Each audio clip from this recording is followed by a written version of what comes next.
அனைவருக்கும் வணக்கம். என் பேர் பவித்ரா. நான் 11th படிக்கிறேன். இப்போ ஒரு குளம் இருக்குன்னா அந்த குளத்துல ஒருத்தனுக்கு நீச்சல் தெரியல. அவன் இந்த குளத்துல விழுந்துட்டான். மற்றவங்க நடந்து போயினுக்கிறாங்க. ஒருத்தவங்க கூட காப்பாற்ற எல்லாரும் செல்ஃபி எடுக்கிறாங்க. அதுக்காக நான் ஒரு கவிதை சொல்கிறேன். தண்ணீர் நிறைந்த குளம் தவித்தபடி வெளியிட்டும் கை கரையில் நின்றபடி படம் எடுத்தபடி எங்கே போன்றது மனித நேயம் இன்னலை தீர்க்காத மனித நேயம் மறுக்க உதவும் உள்ளங்கள். இது நம்மளுக்கு என்ன தெரியுது? ஒருத்தவன் முன்னாடிலாம் யாருன்னா எந்த அடிப்பட்டாலும் போயிட்டு ஹெல்ப் பண்ணணும்னு தோணும். ஆனால் இப்போ அதை எங்கே யாருக்கு ஆக்சிடென்ட் ஆனாலும் எப்படி போனாலும் அதை வீடியோ எடுக்கணும், இன்ஸ்டாகிராமில் போடணும், லைக்ஸ் வாங்கணும் தான் இப்போ எல்லோரும் இருக்கிறாங்க. அவனுக்கு ஹெல்ப் பண்ணி தான் அவனை காப்பாற்றிருக்கான். ஆனால் அங்கே இருந்த ஒருத்தவங்க கூட ஹெல்ப் பண்ணல. எல்லாருமே அந்த தண்ணியில் ஊந்தவனை தூக்காமல் எல்லாருமே அவனை வீடியோ எடுத்து இன்ஸ்டாகிராமில் லைக் வாங்கிட்டு இருக்காங்க. அடுத்து ஒவ்வொரு மனிதனையும் இந்த உலகத்தையும் ஆள்கிறது. அவை இல்லாமல் மனிதன் இல்லை. மனிதனோடு ஒட்டி பிறந்த உறவாய் இது இருக்கிறது. மனிதன் உறவுகளை விட உயிரை விட அதிகமாய் நேசிப்பதும் காசு கொடுத்து வாங்கி கடவுளாய் நினைக்கிறான்.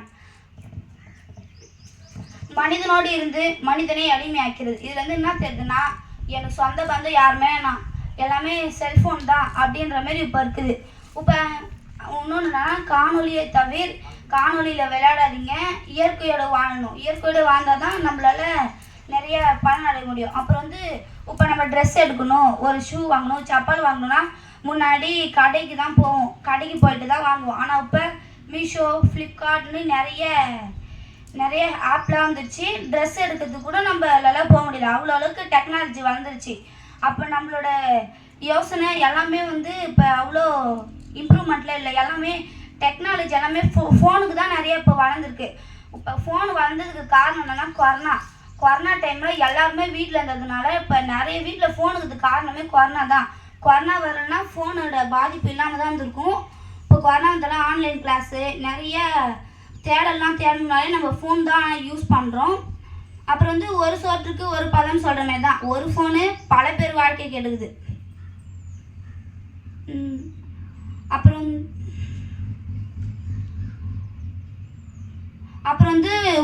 இப்போலாம் நம்ம முன்னாடிலாம் நம்ம கிரவுண்ட் இருந்துச்சுன்னா ஒரு யாருக்குன்னா சொல்லணுமா யாருன்னா விட்டு தான் சொல்ல முடியும். ஆனால் இப்போ நம்மளுக்கு குரூப் இருக்குது. அதில் வாட்ஸ்அப் மூலயமா நம்ம அதை சென்ட் பண்ணிக்கிறோம்.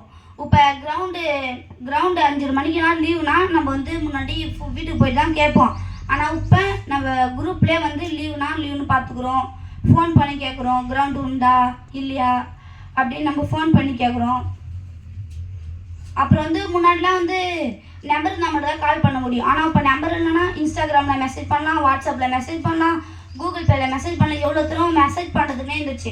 நம்பர் இருந்தால் தான் கால் பண்ண முடியும்னு இல்லை. இப்போ மெசேஜ்லேயே எல்லாமே நம்ம யூஸ் பண்ணிக்கலாம். வாய்ஸ் மெசேஜ் இருக்குது, தமிழில் டைப் பண்ணுறது, இங்கிலீஷில் டைப் பண்ணுறதுன்னு நிறைய வந்துச்சு.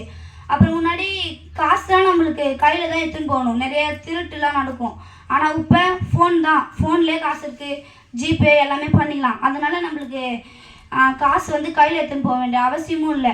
இப்போ பேங்க்கு யூஸ் பண்ணுறதோட எல்லோரும் ஃபோன் தான் யூஸ் பண்ணுறாங்க. அப்படின்னாச்சு பேங்க்கில் போய் எடுப்பாங்க, அதுமாரி எடுப்பாங்க. ஆனால் இப்போ எல்லாமே ஃபோன்லேயே தான் யூஸ் பண்ணுறாங்க. ஒரு சாப்பாட்டு கடைக்கு போனா கூட காசு எடுத்துன்னு போக முடியல, அது கூட ஜிபே.